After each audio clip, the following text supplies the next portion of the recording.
Murder on the Main Line, Chapter 7. Heated. Sloane's teapot screamed. She yanked it off the burner and set it on an oven mitt. And while her mint tea steeped, she rinsed the plates and silverware and put them in the dishwasher. She wiped down the counters and let the dog out and poured herself a cup of tea with honey. She sat at the kitchen table, reading the Sunday paper under a ticking clock. It was 6:30 a.m. "You let Cody out?" asked Matt as he emerged from the hallway, toweling his hair dry. "Yep," said Sloane. She wondered why he felt the need to ask such a stupid question. Did she let the dog out? Really? Did he really think she was sitting there, sipping tea while Cody suffered on the kitchen floor with a full bladder? It didn't feel like a genuine question to her. It felt like a disguised reminder that she didn't do enough. She went back to reading her comics. Rinsing a sports bottle at the sink, he said, "Looks like you're going to work again. Must be another live one." "Unfortunately," said Sloane, "this one is quite dead." She watched him at the sink, his back to her. He was in his default mood lately, procedural. She longed for the romantic days, when he'd tell her history stories over the funny papers. She asked him why he was up so early. He told her that he was going out for a run. He opened the dishwasher to put his sports bottle in and stopped for a moment and sighed. Then he rearranged the plates, stabbing them into the dishwasher rack. Apparently, she sucked at that too. Sloane flinched with each clanging plate. She flinched again at the roadhouse 2 hours later when they opened Rachel's cell door. "We've got DNA hair evidence that puts you at the scene," said Matteo from his metal chair in interrogation room 4. He was there this time, playing the bad cop. "How can you explain that?" "I have no fucking idea," Rachel screamed. She was hysterical. Sloane watched her closely while Matteo explained how they had her DNA. "I didn't do it. I have no idea." Rachel kept repeating herself and crying. Sloane handed her some tissues and told her they'd be right back. She head gestured to Matteo to follow her out. For some reason she couldn't explain, Detective Mike Serrano from Vice was in the little room beyond the one-way glass. The detective stood at 3 points in the small room, a standoff of cop egos in suits. "Officer Serrano," Sloane said. "Can we help you?" "Me? No, I'm good, Officer Taylor. Honored, by the way. No, I just busted her a while back." He gestured toward the glass with his thumb. "Thought I might check in on her, and help." "Right," Sloane said. "The Delouded from the hospital, yes. Was the sudden interest from Vice in this girl a bit odd to her?" "Yes, it was." She said, "Got anything special on this girl?" "Oh, she's a special one, all right," Mike said. "I wouldn't put a thing past her, know what I mean?" "Why are you going easy on her?" Matteo interrupted. He'd been pacing, holding it in. "Because she's acting like an innocent person," said Sloane. She couldn't believe that Matteo didn't see it either. The level of emotion, too high for a guilty person. They clam up, cross their arms, don't say much. Innocent people lose their shit when they're being accused, just like Rachel on the other side of the glass. "That's the key word there, boss, acting. She's good at it, come on. She works at the Electric Cherry. She acts all day." "That's true," said Mike. Sloane still wasn't sure why this guy was there. "We have her DNA, boss," said Matteo. "Her DNA." "Yeah, I know," said Sloane. "That's just it. We have her DNA. We have all these texts. We have the Delouded and the needle. It's an evidence orgy. Don't you see that?" "Yeah, we see it all the time," said Matteo. "People are stupid." "I don't know," said Sloane. "Something doesn't add up." "Look," Mike said in his suit, looking like a real estate agent on closing day. "Is she capable of this shit?" "Oh yeah, 100%. And Delouded was her jam." "I'm assuming it was a needle, yeah?" Sloane confirmed, and Mike gave them a long list of the crazy things he knew about her, about Rachel. Matteo stood there, nodding along. "Still, Sloane was not convinced. She agreed to interrogate Rachel more, carefully, and she did, for hours.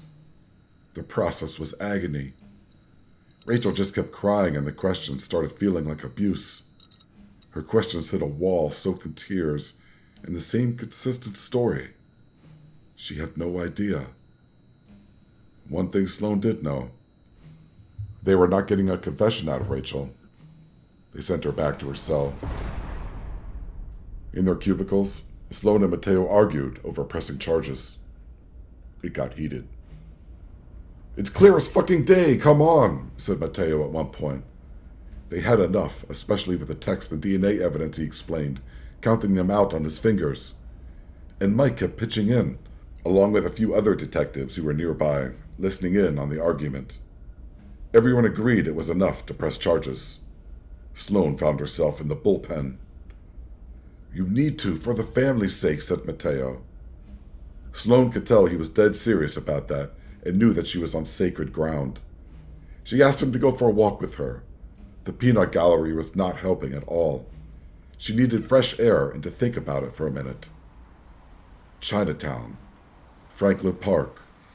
Sloane and Mateo walked along a brick path. The oaks loomed over them, ancient sentinels swaying on the gray winter air. The birds chirped in the tree branch canopy. "Look," said Sloane, "I know it all points to Rachel, but something is not right, I'm telling you." "You know me, boss," said Mateo. "If it were any other time, you know I got you. But this time, there's just too much evidence. You can't deny it." "I just want to be sure, don't you?" asked Sloane. "How much more sure do you want? We found her hair on his pillow." "Things can be planted," said Sloane.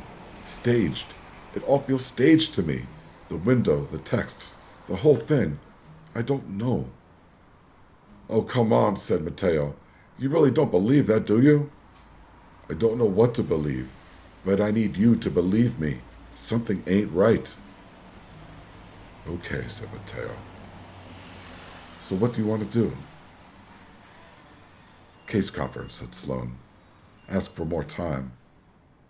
"Oh, Jesus," said Mateo. They regrouped in Lieutenant Caravella's office an hour later. The lieutenant was a refined Italian man, Brooklyn-born and raised. Manicured, well-spoken, and always tan, he was dressed well and spoke clearly. He called all parties to his office: the assistant district attorney, a skinny Catholic woman named Janice, the forensic liaison, Brian, a tall ginger, Dr. Bramwell, Mateo, Officer Serrano, and a few other staffers. "Okay," said the lieutenant. "Walk me through it, Janice."